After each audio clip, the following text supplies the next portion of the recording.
nga COSASE once again ngeze munetula bulungi munange bazze mune batulera ba shareholders ba banka ne baddamu okubanga balabikako aba International Credit Bank ne Greenland Bank ne babanga balabiseko kubanga banyonyola banka yabo ya Galwet ya ICB eri abakato yes International Credit Bank then Greenland yali omugenzi nalaba shareholders bebaze bank yatukolera nnyo yalina nyine Greenland Tower eri mu Cairo kati naye ate mu banka zonna ezaggalwa yakwata nnyo ku bantu Greenland webagiggala ane ebintu bya business zaabe zonna nebagiggala Greenland yali ku muntu oba wa wansi nnyo n'endala oba yali ku muntu wa wansi nnyo baba netefe ndoza lwakuba nali muto yo saawulira nnyo naye nawulira abantu balimu wa Greenland Bank 1998 awone pyu negala munange wansi w'omukulu ka Abdu Katuntu nga bulijjo naye kasiba nti yalabise nawane komenti ali kakiiko bamusanze mu akyaliko kano kamaliriza ali kakaddaga n'okuwunzika omulimu nange ligenda okutunulwamu okubalirira yaggalwa etya abantu bano bagamba buli muntu ajja agamba banne twali tulina okwewola ssente z'obwetaavu okugira bwe tuti nga mtu hijackinze nga police eyiriddwa ku banka bagamba obuzibu basinga okuba nabo bambi bawola abantu ssente abantu ne batazizza embeera ne batabukako ne bagatukoze tutya tugere mu Bank of Uganda tuyole ku ssente kubanga ye bavunaanyizibwa mumwe beesombera akalimu obuwuka olwabagamba nti banne twetagayo tuwola biliyoni bagenda n'atabuka n'agaayo ebyo tetwagala kumutwala kakati obuwumbi 147 bwebagala bali kati abo 147 bali 290 mu buubwo tukyagenda ezo bbiri tunagenda okufundikira nga tunali wa mmeka abantu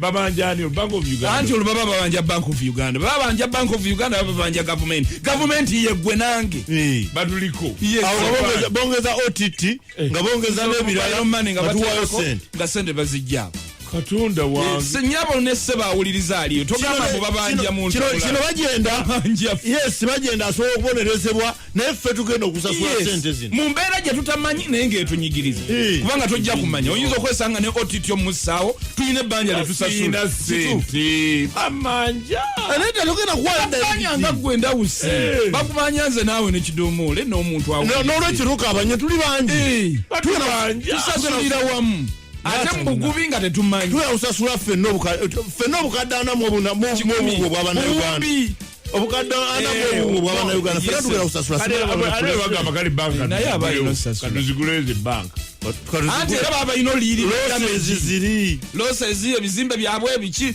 bagamba nti ne sente ezaali mu banka ezo tebazijjamu ebyapa ebyali mu banka ezo buli kimu bafuluma nangoye zaabwe ze baalimu namugulukikaire oba yabadde ayogera abadde kato yagenze n'agamba muto sakirizibwa nagebera tewali yadde kyebayita hijack nezaaliwaleti bwabanga waleti yali agitadde wabbali teyagijjaawo kyebayita ekiyifuyifu babagwako banenzigala gye baggala yali yakitujju kiyeekera kyennyini nga baani abaggala bagenda ne banne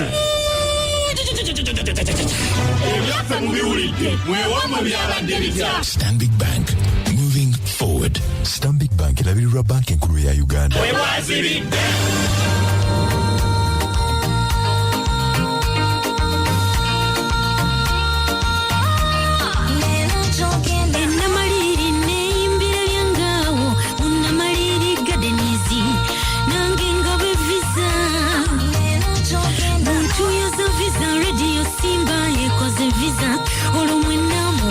Visa tekwa butekwa gabanawe obulu kumi munamaliri gadenizi kulumuka galuno ngagwa gaba visa kulumuka galuno zentekwa butekwa gaba visa kyakyo kulw'omukaga luno nga mwenda banayimbira byange bonna lwe boolekera ensalo ya Uganda n'ensi ya nayimbira byange okusaba abantu baayo viza zibayingiza ku nsi eno kawoomera awo ku Namaliri Gardens ku luguudo lw'e Kayunga watereddwa ensalo okuyingira ssaawa zigenda kubeera 9 kwata obw'olukumi bwokka nawe otwegatteko nga tuyingira ensi eno kawoomera vaasi ku vaasi wulira vaasi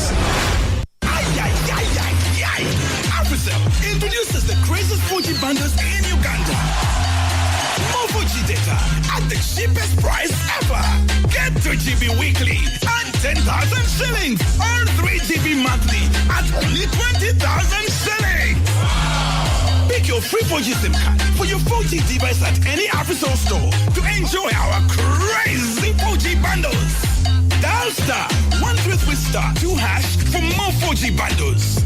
Africell, don't be cheated. Sasa nyesanyo ya Christmas mungeri enyangu ng'okozesa Easygo card okuva mu Shell giswipinge buli lwokola shopping oba okulya ekyokulya n'okugula amafuta ku ssundiro ya Shell lyonna ofune ebitundu 5 ku buli 100 ebikuddizibwa ku ssente z'oba okozesezza. Cleveland Hill Nursery Mixed Day and Boarding Primary School erisangibwa ku Northern Bypass ku roundabout y'ekyebando kisalosalo litegeeza abazadde abaagala okuleeta abaana mu ssomero lino okwewandiisa kwatandika dda okuva ku nasale paka mu ky'omukaaga ku Mande paka ku lw'omukaaga ssaawa 3 ez'okumakya paka ssaawa 10 ez'olweggulo okwewandiisa kukoma nga 31 January 2019 okumanya ebisingawo kuba essimu 070 950 277 oba 0782 850 034. Nalinda byebiruma naye gota tesulikavu abanga bange koyi ndye baganda bange abooluganda n'ab'emikwano ebyakasiiko ebyanyumidde kuba bituuse webiwomera abantu bonna abaggalwawo kati we bajja bagamba kimu baganda bange abooluganda batuggulwewo ensimbi zaffe tuddizeewo naye ddala ki ekyatutuusa mu kintu bwe kiti abantu bonna abakyetabamu kitebakwatwa.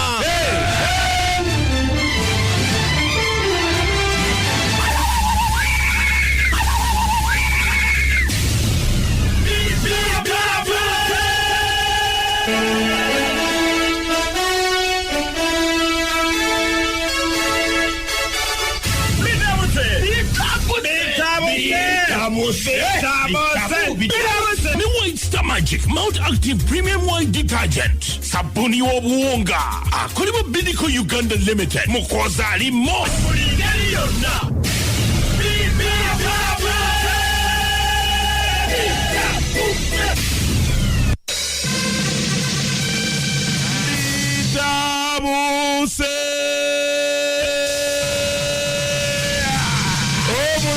mugemereire kataba mukubire ku lusozi gye yagenze okulambula ettaka yasanzeyo obusirikale obwawanvu wanga bwaguba bukambwe buzibu ne mugamba teri kwesaaza wano yavudde ennyindo y'enkata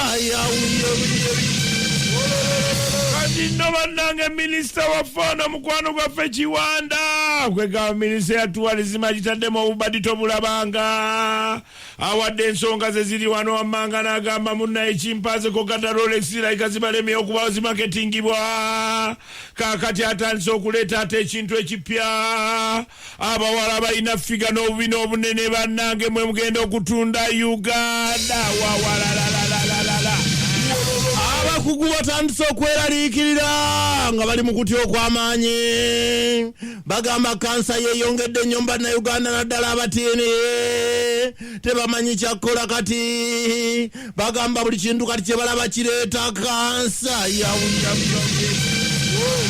bannaffe aba oppositioni bagamba 2021 bali mu nteeseganya baagala kuleeta muntu omu agenda okwesimba kuba pulezidenti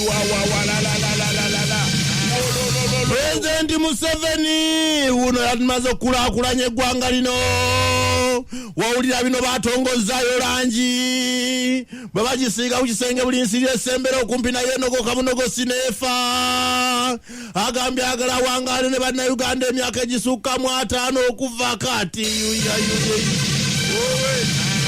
bona Julia Matugo na osabi ofukeko minisita obasicho taatawo ba minisita bagenda kufuna omusaala paka we balifa wawalalalala banange ensegudde eddalu agabbiga agano gamenye ekyaki ne gajiyingira ne gajinyagulula ne gajimalawo ne gaddira amacupa omubadde enviinyo ne gajijjamu ne gafukamu omusulo balevulandi bagendera okunuuguunako bakiguddeko obugwi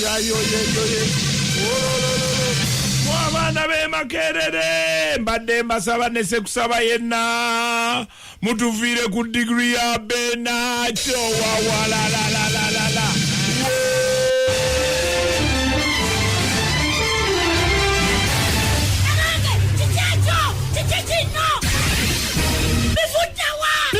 Magic Mount Active Premium White Detergent sabuni w'obuwunga akolebwa Bidco Uganda Limited mukoza alimo ubyogereko ebisanga wano mu bisanga wano tukasandeyo Waste Magic sabuni w'obuwunga okwamala kwa Bidco muyitire munyo ojagambe kwewunya nnyo ng'omutadde mu ngoye zonna ziggwemu amabala ogambe waawa Waste Basop naye bamulese muyitirivu ino supermarket bamaduka wonna baganyagala Waste Basop Waste Magic ojja kwewunya abamukuwe ogenda omukozesa waka ogambe kyekyo kyennyini kuziga super set adhesive tile cement ne grouter cement w'omulembe kika kya CFT ta mpozi asiba tiles ne zitabambuluka asiba ceramic granite ne porcelain tiles balese new stainless steel tubes ne pipes leno ziwebuka atete zitalaga super set adhesive omusanga mu hardware ziwona mu ggwanga bazijogera ku nsema hardware miles mukaaga ya road oba ku nalula keri 070 kinano mbiri nkaaga mutano ana esimu gyo kuba kumanya nsingawo EZ Color IOC samba watikana mapia kuvambana for roofings bagalese bati no liwanga limirundi 5 okusinga batira bulijjo titalaga teja bugu mu nyumba ijamo designs colors and textures impetitive for the last roof standing known as roofing strength of a nation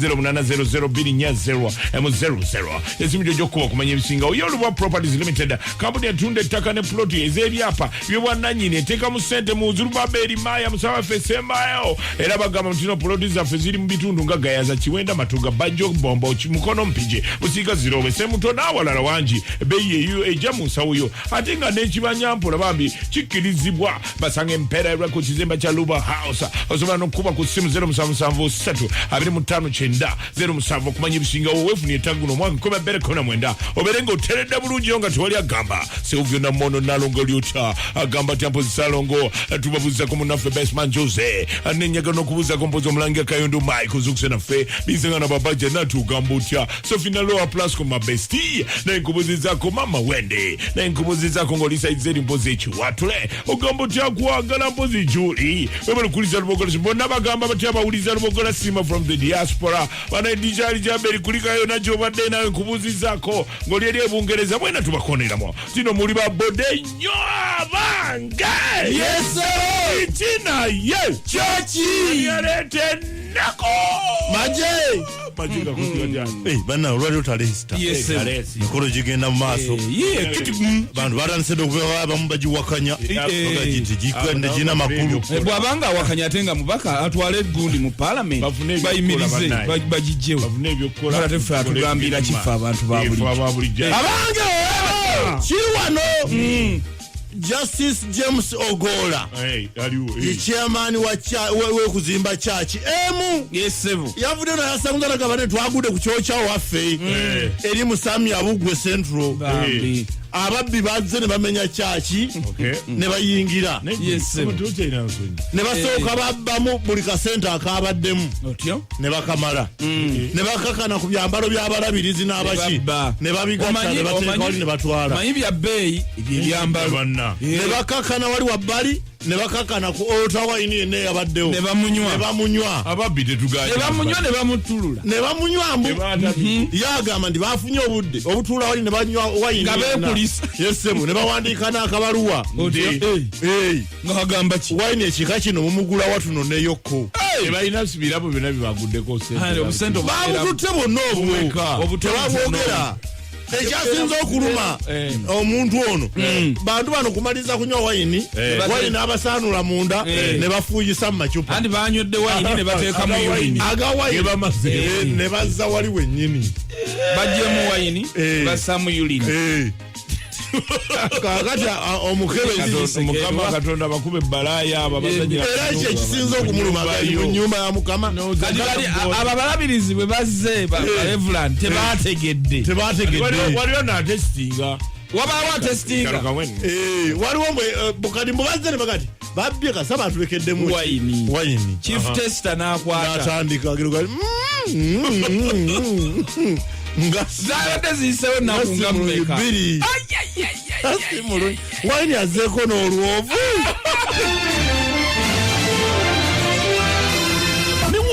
Magic Mount Active Premium White Detergent. Sabuni w'obuwunga.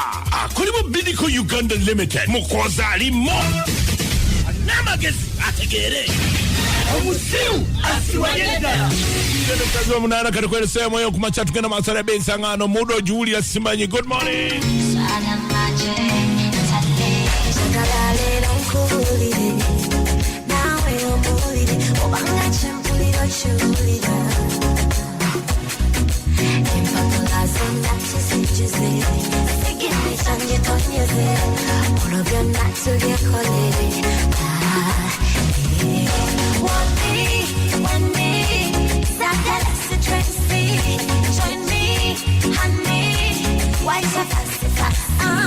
Baby, I need you today. Then chat tomorrow. Baby, I need you today. Monday to Monday. Jagalang to what's the number? The number. Oh, number, one number. The number. Jagalang to what's the number? Hey, the number. Oh, number, one number. Yeah, the number. Fitting the only number story. Laughing or laughing, don't chat a lot to Jibako. Fitting the number story. Laughing or laughing, don't chat a lot to Jibako. Anti, combatira gacciolotti. Attenga Nancy, no more quando congolinen. Baby, I need you today. Then chat tomorrow. Baby, I need you today. Monday to Monday. Jagalang to what's the number? The number. Oh, number, one number. The number. Jagalang to what's the number? Hey, the number. Oh, number, one number. Yeah, one number. Fitting it, go fitting the only number. Laughing or laughing, don't you tell us to Jibako and sexy. Fitting the only number. Laughing or laughing, don't you tell us to Jibako and sexy. Anti, combatira gacciolotti. Attenga Nancy, no more quando congolinen. Baby, I need you today. Then chat tomorrow. Baby, I need you today. Monday to Monday.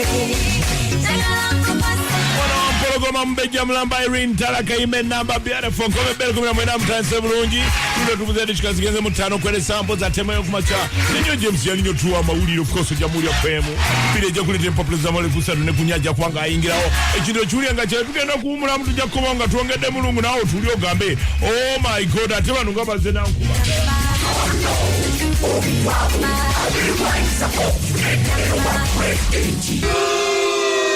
Jamia Oveto, the future president. Sizambino. Ala. Lelo nakulukulu. Lelo tarehe 6. Na maja wegaru mambozi kamamba mita ibara. Soko neke. Sasa lyasoka lelo lyakubwa. Setubuza. Etata. You are celebrating. Chitugum. Abama ji. Are you sure? Ibadi chitugum. Do you say are you celebrating? Okupamba UPC. Ese basikiriza. Baja mu kintu. Ese UN sikiriza. Omuntu kusakuzena kungama kupamba. Mwapamba banamo ziri wano ku radio zibona bona kusieno. Kati mulu yosele. Walwa kintu kyenjo gedege kyaba minister okufuna sente paka. Soko neke. Minisita za wano ziri kusintu. Si wano. Be Congo. Tishikeni yaka wangula. Mineova go sigalo ufuna.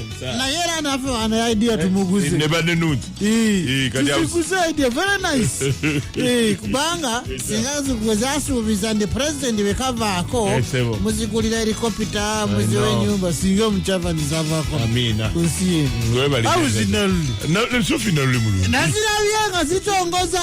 Omula lanji. Lanji wa mula. Ako basi kusiye.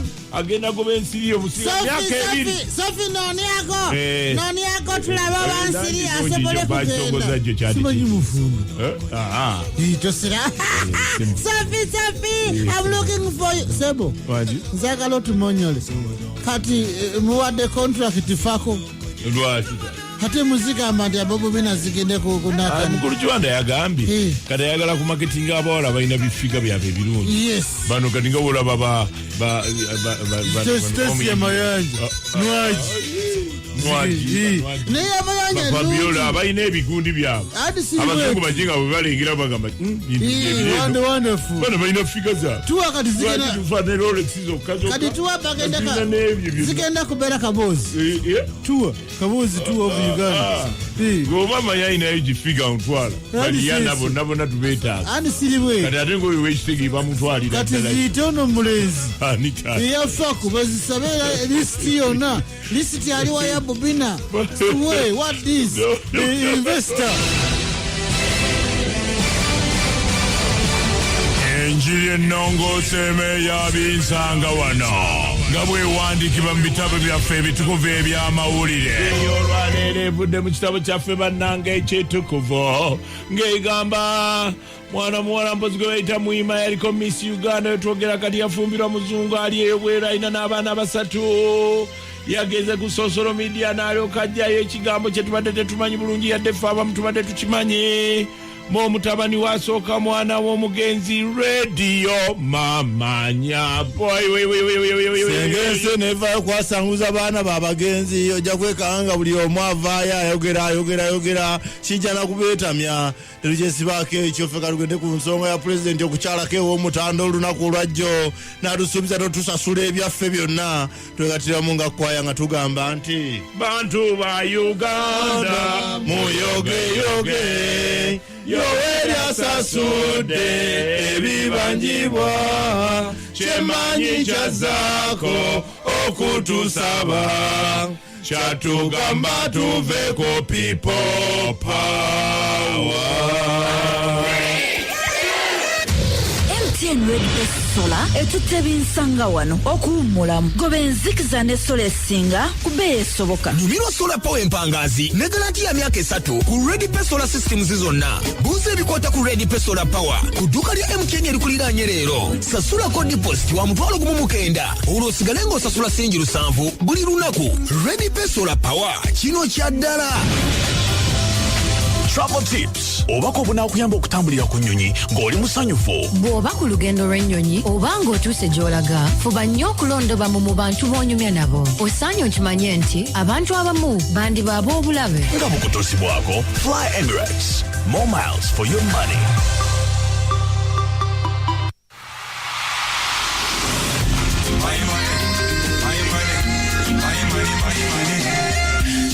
Are you building a house? Are you growing your business? Securing your children's future? Then make a savings plan and then stick to the plan. So for the gateway, I got it. Movie said my money, my money. My money. Don't just save with a plan. That way you can have a financially secure future and avoid borrowing to pay for necessities. Ebyokunoonya amasomero amalungi wano ne wali olw'okubangula abaana bo kyafuuka kya lugero anti management ya light primary, light secondary ne vocational school Bulenga ffe tulina ekyokuddamu. Amasomero gaffe gadde ne boarding malungi ate nga ga mulembe. Tulina n'ebifo mu primary wamu ne secondary. Tuli mu mbeera ensirifu esobozesa abayizi okuyiga obulungi. Tulina computer lab wamu ne science laboratories. Tubangula n'abayizi mu mirimu egy'emikono. Fields zisoboka eri omuzadde okumanya ebisingawo kuba essimu noti 7 noti 3 41 48 09 oba noti 7 5 2 54 54 83. Eno yasimba News. Buli wamu amawulire we gaba. Gonna agesiika ku ssaawa eno.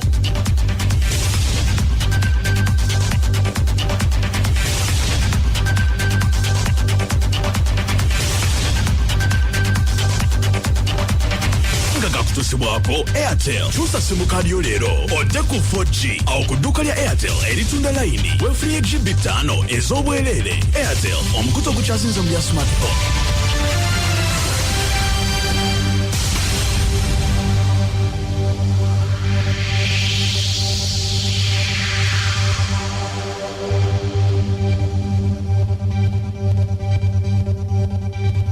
Kati eweze essaawa emu ey'enkya ya leero abatuuliriza mwasuze mutya nno n'amawulire gaffe ag'essaawa zino mu bujjuvu ndi James Tenywa. Omukubiriza w'olukiiko olukulu olw'eggwanga Right Honorable Rebecca Kadaga ayise bukubirire ab'ekitongole kya Uganda Communications Commission nga kano ke kakiiko akavunaanyizibwa ku biweerezebwa ku mpewo awamu n'ab'akakiiko ka Paalamenti akavunaanyizibwa ku nsonga z'ebyamateeka olwaleero luno bagende babeeko kye bannyonnyola ku by'okuzzaawo kaadi za airtime ezitakulwa obutakulwa nga abantu bagenda okuteeka airtime ku ssimu. Okusinziira ku mukubiriza w'olukiiko olukulu olw'eggwanga agamba nti enfunda zazze ng'awuliziganya n'abantu okuyita ku mikutu egy'enjawulo gy'agenda ayogerera.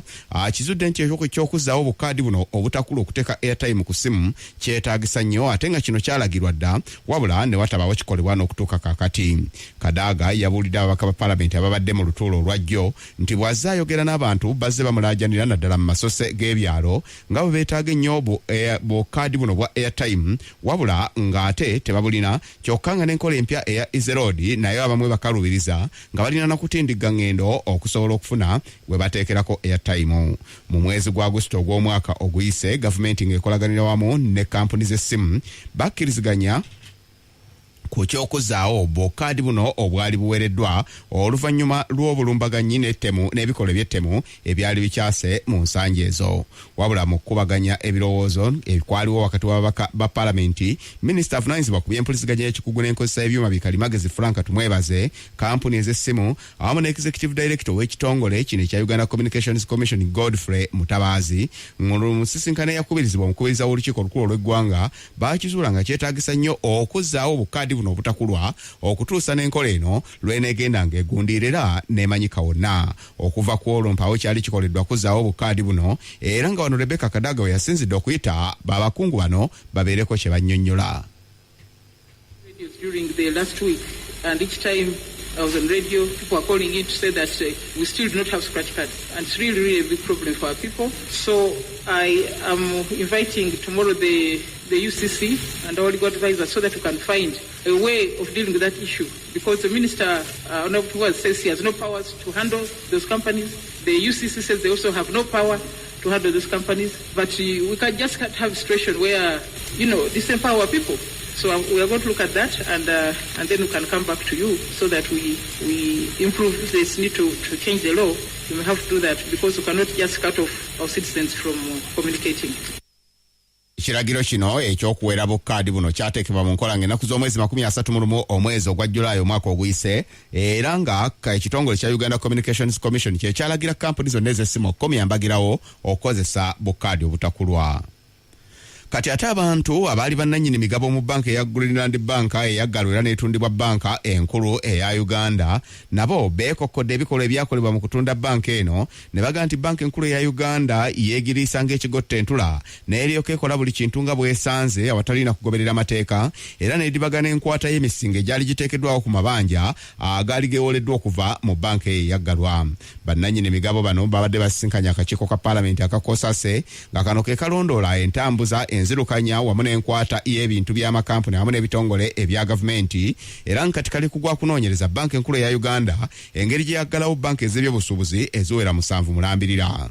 Bannannyini migabo bano babadde bakulembeddwamu Ahmed Nsubuga ne beekokkola banka enkulu ya Uganda ne bagamba nti yabafiiriza ensimbi ezitagambika nga tiyakoma kuggalawo obugazi na kutunda banka ya Greenland banka wabula ne kampuni endala ezaali wansi wa kampuni eyo ezo nazo ne zitundibwa nga zaalina n'ebyobugagga bya buwumbi nga 17. Bano baliko n'olupapula olwabaddeko ebyamaguzi ebyafaafaagana n'ebintu ebirala okwali ebintu bya banka eyo wamu n'amabanja agaali gabanjibwa naye nga bino byonna byakwatibwa bubi ne bidibagibwa era nga bagamba nti kakati baagalabiddemu buto bibaliribwe.